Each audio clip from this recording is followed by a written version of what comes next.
So MLC elections యొక్క ప్రాముఖ్యత ఏంటి, ఎమ్మెల్సీ ఎలక్షన్ యొక్క ఎలక్షన్ ప్రొసీజర్ ఏంటి,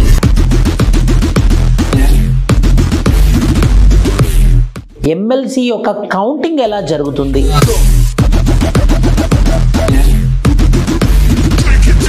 హలో ఆల్, మనకు తెలుసు ఈరోజు ఫిబ్రవరి 27 ఎమ్మెల్సీ ఎలక్షన్స్ జరుగుతున్నాయి తెలంగాణలో, అటు ఆంధ్రప్రదేశ్లో. సో ఎమ్మెల్సీ ఎలక్షన్స్ యొక్క ప్రాముఖ్యత ఏంటి, ఎమ్మెల్సీ ఎలక్షన్ యొక్క ఎలక్షన్ ప్రొసీజర్ ఏంటి, ముఖ్యంగా అందరికీ కన్ఫ్యూజన్లో ఉన్నటువంటి కాన్సెప్ట్ ఏంటంటే ఎమ్మెల్సీ యొక్క కౌంటింగ్ ఎలా జరుగుతుంది. నాకు తెలిసి ఎమ్మెల్సీలో నిలబడ్డటువంటి అభ్యర్థులకు కానివ్వండి, లేకపోతే ఎమ్మెల్సీలో ఉన్నటువంటి ఆ ఎలక్షన్ మెషినరీ కానివ్వండి, కొంతమందికి ఈ కౌంటింగ్ అనేది ఎలా జరుగుతుంది అన్నది కూడా అవగాహన లేకపోవచ్చు అన్న అనుమానం. ఎందుకంటే అంత కాంప్లెక్స్ ప్రొసీజర్ ఉంటుంది కాబట్టి నేను దీన్ని మీకు సాధ్యమైనంతగా సింప్లిఫై చేయడానికి ప్రయత్నం చేస్తాను. సో ఎమ్మెల్సీ ఎలక్షన్స్ లో ఉన్నటువంటి ప్రాముఖ్యత ఏంటనేది నేను చెప్తాను. సో ఒక్కొక్క దానికి నేను చెప్తాను. కాంటెక్స్ట్ నేను చెప్పినట్టయితే ఎమ్మెల్సీ ఎలక్షన్స్ జరుగుతున్నాయి కాబట్టి ఇది మన కాంటెక్స్ట్ ఈరోజు. సో ముఖ్యంగా కాన్స్టిట్యూషనల్ ప్రొవిజన్స్ ఏంటి, 3 ఆర్టికల్లు మాట్లాడతాయి ఎమ్మెల్సీ ఎలక్షన్స్ గురించి. ఒకటి ఆర్టికల్ 169, ఇంకోటి ఆర్టికల్ 171, ఇంకోటి ఆర్టికల్ 172. ఈ 3 ఆర్టికల్స్ ఈ లెజిస్లేటివ్ కౌన్సిల్ గురించి, మెంబర్ ఆఫ్ లెజిస్లేటివ్ కౌన్సిల్ గురించి, శాసన మండలి గురించి మాట్లాడుతుందన్నమాట. సో ఆర్టికల్ 169 ఏమని చెప్తుందనంటే స్టేట్ అసెంబ్లీలో స్పెషల్ రెజల్యూషన్ తోని పాస్ చేసిన తర్వాత పార్లమెంట్లో సింపుల్ మెజారిటీతోని పాస్ అవుతే ఒక లెజిస్లేటివ్ అసెంబ్లీ, ఒక శాసన మండలి అనేది ఏర్పాటు అవుతుందని చెప్పేసి చెప్తున్నటువంటి ఆర్టికల్ నంబర్ ఎంత అంటే 169. సో 169 ఏమని చెప్తుందనంటే second chamber or legislative council or శాసన మండలి ఆర్టికల్ 169 ద్వారా ఏర్పడుతుంది. సో శాసన మండలి ఏ అధికరణ ద్వారా ఏర్పడుతుందంటే 169. ఇంకొక ఆర్టికల్ ఏమని చెప్తుందంటే 171. ఎంతమంది ఉండాలి లెజిస్లేటివ్ కౌన్సిల్లో, శాసన మండలిలో. ఆర్టికల్ 171 ఏమని చెప్తుందంటే 1/3, అంటే 1/3 of the members, 1/3 of the members of legislative assembly. శాసనసభలో ఎంతమంది ఉన్నారో అంతమందిలో కన్నా 1/3 మెంబర్స్ ఉండాలి. మళ్ళీ మినిమం 40 కన్నా తక్కువ ఉండకూడదు. మినిమం టు మినిమం 40 ఉండాలి, 40 కన్నా ఎక్కువగా ఉండాలి అని చెప్పేసి ఆ అధికరణ 171 ఆర్టికల్ 171 చెప్తుంది. ఆర్టికల్ 172 ఏమని చెప్తుంది, ఆర్టికల్ 172 ఏమని చెప్తుంది అంటే ఇది ఒక పర్మనెంట్ బాడీ. ఈ పర్మనెంట్ బాడీలో ఎవరైతే ఎమ్మెల్సీ లాగా వస్తారో 6 సంవత్సరాల వరకు ఎమ్మెల్సీ లాగా ఉంటారు. ప్రతి 2 సంవత్సరాలకు ఒకసారి ఎలక్షన్ జరుగుతూ మారుతూ వెళ్తుందన్నమాట. అలా ఈ పర్టికులర్ ఆర్టికల్ 169, ఆర్టికల్ 171, ఆర్టికల్ 172 ఈ 3 ఆర్టికల్స్ ఎక్స్క్లూజివ్గా శాసన మండలి గురించి మాట్లాడుతుంది. మళ్ళీ చెప్తున్నాను, 169 దేని గురించి మాట్లాడుతుంది అంటే ఎలా ఎస్టాబ్లిష్మెంట్ అవుతుంది లెజిస్లేటివ్ కౌన్సిల్. ఆర్టికల్ 171లో ఎంతమంది ఉండాలి, ఆర్టికల్ 172లో డ్యూరేషన్ ఆఫ్ ఎమ్మెల్సీ గురించి మాట్లాడుతుంది అన్నమాట. Composition and duration of legislative council, శాసన మండలి యొక్క కాంపోజిషన్ ఎలా ఉంటుందనంటే 1/3 of the members of legislative assembly, minimum to minimum 40 మంది ఉండాలని చెప్పేసి మన కాన్స్టిట్యూషనల్ ఆర్టికల్ చెప్తుంది. సో దాని ప్రకారంగా చూసుకుంటే మినిమం 40 ఉండాలి, మ్యాక్సిమం 1/3 ఆఫ్ ద మెంబర్స్ ఉండాలి. ఫర్ ఎగ్జాంపుల్ తెలంగాణ తీసుకున్నాం అనుకోండి 40 ఉన్నారు, ఆంధ్రప్రదేశ్ తీసుకున్నాం అనుకోండి 58 ఉన్నారు, ఉత్తరప్రదేశ్ తీసుకున్నాం అనుకోండి 100 ఉన్నారు. అలా 6 లెజిస్లేటివ్ కౌన్సిల్స్, శాసన మండలిలు ఉన్నాయి భారతదేశంలో ఉన్నటువంటి రాష్ట్రాలలో. సో ఎలా విభజిస్తాము ఈ ఎమ్మెల్సీలని, 6 కేటగిరీలాగా విభజిస్తాము. ఆ ఎమ్మెల్సీ నంబర్ ఎంతైతే ఉందో టోటల్, అందులో 1/3 ఏమో లోకల్ బాడీ సెలెక్షన్ చేస్తుంది, 1/3 ఏమో ఎమ్మెల్యేలు ఎలక్ట్ చేస్తారు, 1/12 ఏమో గ్రాడ్యుయేట్స్ సెలెక్ట్ చేస్తారు, 1/12 ఏమో టీచర్స్ ఎలక్ట్ చేస్తారు, 1/6 ఏమో మన నామినేటెడ్ అయితే గవర్నర్ చేస్తారు అనమాట. ఫర్ ఎగ్జాంపుల్ ఇప్పుడు 40 తీసుకున్నాం అనుకోండి, మనము 40 తీసుకుంటే ఇప్పుడు లోకల్ బాడీస్లో నుంచి ఆంధ్రప్రదేశ్, మన తెలంగాణ తీసుకున్నట్టయితే, తెలంగాణ స్టేట్ తీసుకున్నట్టయితే 14 మంది లోకల్ బాడీస్ నుంచి వస్తున్నారు, 14 మంది ఎమ్మెల్యేలు చేస్తున్నారు, గ్రాడ్యుయేట్స్ 3, టీచర్స్ 3 ప్లస్ గవర్నర్ నుంచి 6 నామినేట్ అవుతారనమాట. అలా ఓవరాల్గా 40 ఉంటారు. రాజ్యాంగ అధికరణ ఏమని చెప్తుంది, minimum 40, maximum 1/3 of the total members of legislative assembly అని చెప్తుంది. తెలంగాణలో ఎంతమంది ఎమ్మెల్యేలు ఉన్నారు, 119 ఉన్నారు. డివైడెడ్ బై 3 చేస్తే ఎంత వస్తుంది, అప్రాక్సిమేట్లీ 40 వస్తుంది. సో మినిమం ఎంత ఉండాలి, 40 ఉండాలి. అందుకే తెలంగాణ లెజిస్లేటివ్ అసెంబ్లీలో ఎంతమంది ఉన్నారు, 40 ఉన్నారు. అదే ఆంధ్రప్రదేశ్ తీసుకున్నాం అనుకోండి, ఆంధ్రప్రదేశ్ లెజిస్లేటివ్ అసెంబ్లీలో ఎంతమంది ఉన్నారు, 175 ఉన్నారు. 175 డివైడెడ్ బై 3 చేస్తే ఎంత వస్తుంది, అప్రాక్సిమేట్గా 58.1 సంథింగ్ ఫీలింగ్ వస్తుంది. అందుకే ఎంతమంది ఉన్నారు ఆంధ్రప్రదేశ్లో లెజిస్లేటివ్ కౌన్సిల్లో మెంబర్స్? 58 ఉన్నారనమాట. అంటే maximum 1/3 of the members of legislative assembly ఉండాలి, మినిమం టు మినిమం 40 ఉండాలన్నమాట. అలా ఇది 5 విభజనగా మారింది. 5 క్లాసిఫికేషన్స్ ఉన్నాయి. ఒకటేమో 1/3 of the members by local bodies elected, 1/3 elected by MLAs, 1/12 elected by graduates, 1/12 elected by teachers, 1/6 nominated by the governor who is having special knowledge on social service, science, literature and public policy. ఇలా ఎవరెవరికైతే ఇలా special knowledge ఉందో వాళ్ళని 6 members governor nominate చేస్తాడనమాట. అలా legislative కౌన్సిల్లో శాసన మండలిలో 40 మంది ఉంటారన్నమాట. ఇది 6 సంవత్సరాలకు ఒకసారి ఎలక్షన్ జరుగుతుంది. ప్రతి 2 సంవత్సరాలకు ఒకసారి ఎలక్షన్ జరుగుతూ పోతుందన్నమాట. ఇది దీని యొక్క కంపోజిషన్ అండ్ స్ట్రక్చర్. ఇప్పుడు అదే విధంగా చూసినట్టయితే ఎలా గుర్తుంచుకోవడం, భారతదేశంలో ఉన్నటువంటి రాష్ట్రాల్లో 6 రాష్ట్రాలలో మాత్రమే లెజిస్లేటివ్ కౌన్సిల్స్ ఉన్నాయి. ఏంటి ఆ రాష్ట్రాలను అడగొచ్చు మనల్ని. సో 6 రాష్ట్రాలు ఎలా గుర్తుంచుకోవాలంటే ఒక సినిమా ఉంది తుంబాడ అని, చాలా ఫేమస్. తుంబాడ అనేది దయాల సినిమా లాగా ఉంటుంది. తుంబాడ దాన్ని తమ్ముగా గుర్తుంచుకోవాలి. టీ అంటే తెలంగాణ, టీ అంటే తెలంగాణ, అండ్ ఏ అంటే ఆంధ్రప్రదేశ్, ఎం అంటే మహారాష్ట్ర, బి అంటే బీహార్, యు అంటే ఉత్తరప్రదేశ్, కే అంటే కర్ణాటక. ఇలా సో మ్యాక్సిమం ఎమ్మెల్సీ స్థానాలు ఉన్నదేమో ఉత్తరప్రదేశ్లో అండ్ ఆంధ్రప్రదేశ్లో 58, తెలంగాణలో 40. ఇలా మనకి స్టేట్స్ విత్ లెజిస్లేటివ్ కౌన్సిల్స్ ఉన్నారన్నమాట.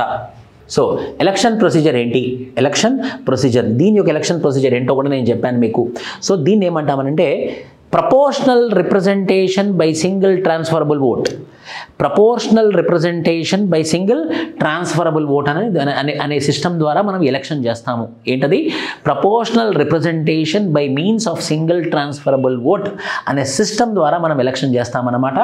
మినిమం కోటా రావాలి. ఇందులో ఒక ఎగ్జాంపుల్ తీసుకొని మీకు ఎక్స్ప్లెయిన్ చేస్తాను. ఇప్పుడు క్లియర్గా మీకు అర్థమవుతుంది. ఏంటా ఎగ్జాంపుల్? See here. ఫస్ట్ ఏం చేస్తానంటే ఎలక్షన్స్ చేస్తాం కదా, ఎలక్షన్స్ చేసినప్పుడు ఓటింగ్ మెషిన్ ఉండదు. ఈవీఎం ఓటింగ్ మెషిన్ అయితే ఉండదు. ఎలక్ట్రానిక్ ఓటింగ్ మెషిన్ ఉండకుండా మనం మాన్యువల్గా ఓటేస్తాము. మాన్యువల్గా ఓటేసినప్పుడు వాళ్ళు పెద్ద లిస్ట్ ఇస్తారు మనకి.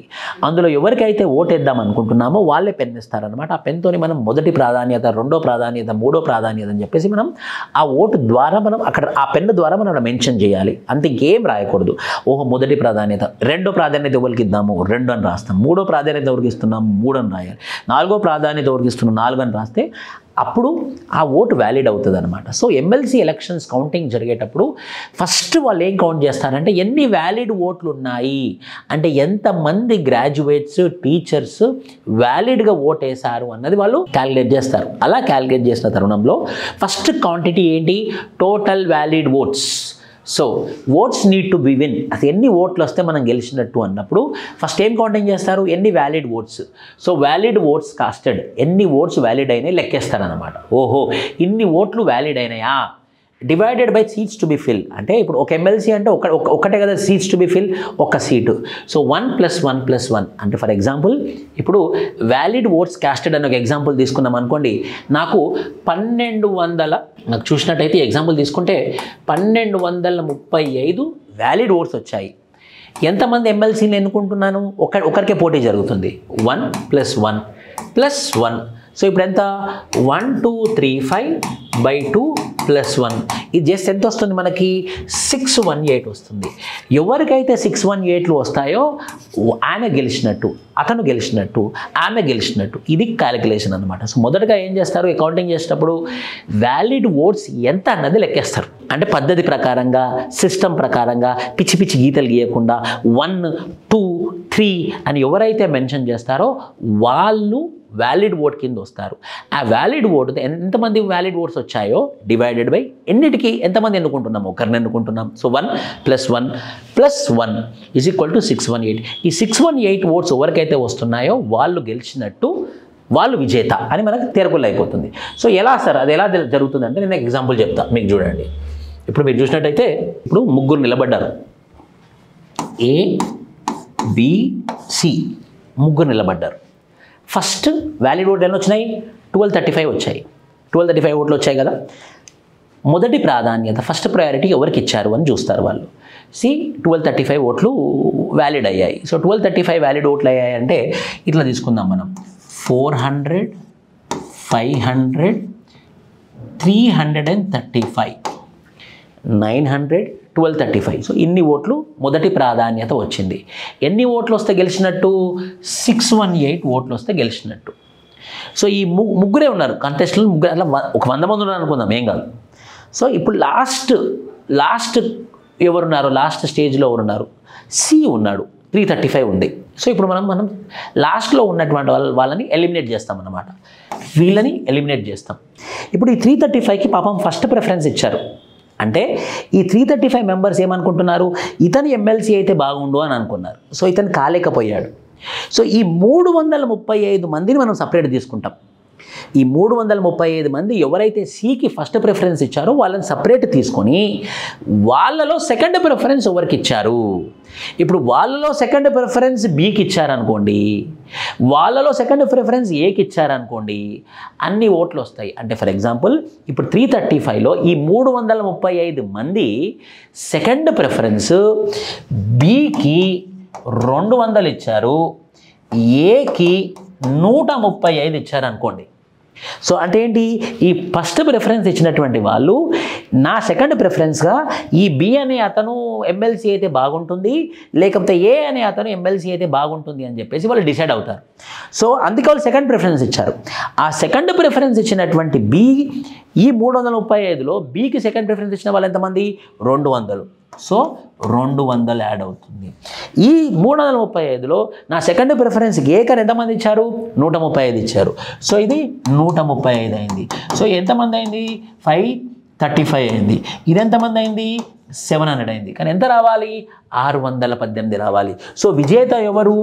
బి అనేది విజేతను అనమాట. ఇలా ఎమ్మెల్సీ యొక్క కౌంటింగ్ అవుతుంది. ఇప్పుడు కాంప్లెక్స్ ప్రొసీజర్ తీసుకుందాం.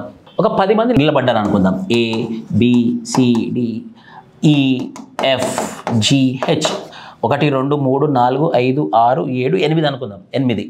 సో 100 90 200 300 50 60 400. సో ఓవరాల్ ఎన్ని valid votes? 1235 votes valid votes. ఇప్పుడు ఏం చేస్తారంటే ఈ లాస్ట్లో 35 ఉన్నారు. ఎన్ని ఓట్లు రావాలి? 618 రావాలి. ఈ 35 మందిని ఇది ఏదైతే 35 ఉందో వాళ్ళని ఎలిమినేట్ చేస్తాం లాస్ట్ కాబట్టి. ఎలిమినేట్ చేసి ఈయనని మనం ఎలిమినేట్ చేస్తాం అన్నమాట. చేసి ఇతను సెకండ్ ప్రిఫరెన్స్ ఎవరికి ఇచ్చాడు? ఈయన ఇప్పుడు సెకండ్ ప్రిఫరెన్స్ లాగా డీకి ఇచ్చాడు అనుకోండి. 35 సెకండ్ ప్రిఫరెన్స్ డీకి ఇచ్చాడు అనుకోండి. అప్పుడు డీకి 35 యాడ్ అవుతాయి. ఫినిష్. ఇప్పుడు మళ్ళీ 400 ఉంది అనుకోండి. నెక్స్ట్ లాస్ట్ ఏంటి? 50 ఉంది. ఈ 50 సెకండ్ ప్రిఫరెన్స్ కోవర్కి ఇచ్చారు, ఈయన ఎలిమినేట్ చేస్తారు. తర్వాత 60 మళ్ళీ లాస్ట్లో ఎవరు సెకండ్ ప్రిఫరెన్స్ కోవర్కి ఇచ్చారు? 90 సెకండ్ ప్రిఫరెన్స్ కోవర్కి ఇచ్చారు. 100 సెకండ్ ప్రిఫరెన్స్ కోవర్కి ఇచ్చారు. తర్వాత 200 సెకండ్ ప్రిఫరెన్స్ కోవర్కి ఇచ్చారు. 300 400 మధ్యలో ఉంది, టై ఉంది. ఇప్పుడు మళ్ళీ 35కి వెళ్ళి థర్డ్ ప్రిఫరెన్స్ కోవర్కి ఇచ్చారు. మళ్ళీ నెక్స్ట్లో 50 థర్డ్ ప్రిఫరెన్స్ కోవర్కి ఇచ్చారు. 60 థర్డ్ ప్రిఫరెన్స్ కోవర్కి ఇచ్చారు. ఎవరు వాళ్ళు థర్డ్ ప్రిఫరెన్స్లో వాళ్ళు ఎమ్మెల్సీ కావాలనుకుంటున్నారు అని అలా ఫస్ట్ ప్రిఫరెన్స్ అయిపోయిన తర్వాత సెకండ్ ప్రిఫరెన్స్ అయిపోయిన తర్వాత థర్డ్ ప్రిఫరెన్స్ అయిపోయిన తర్వాత అప్పుడు వాళ్ళు ఆ మ్యాజిక్ నెంబర్ ఎవరైతే క్రాస్ అవుతున్నారో వాళ్ళు విజేతలు. ఇది ఎమ్మెల్సీ యొక్క కౌంటింగ్ యొక్క విధానం. అందరికి అర్థమైంది అనుకుంటాను. దయచేసి సబ్స్క్రైబ్ చేసుకోండి. ఇలా మీకు చాలా నాలెడ్జబుల్ ఇన్ఫర్మేషన్, ఎడ్యుకేషనల్ వీడియోస్ ఈ ఛానల్లో ఇవ్వడం జరుగుతుంది. జై హింద్.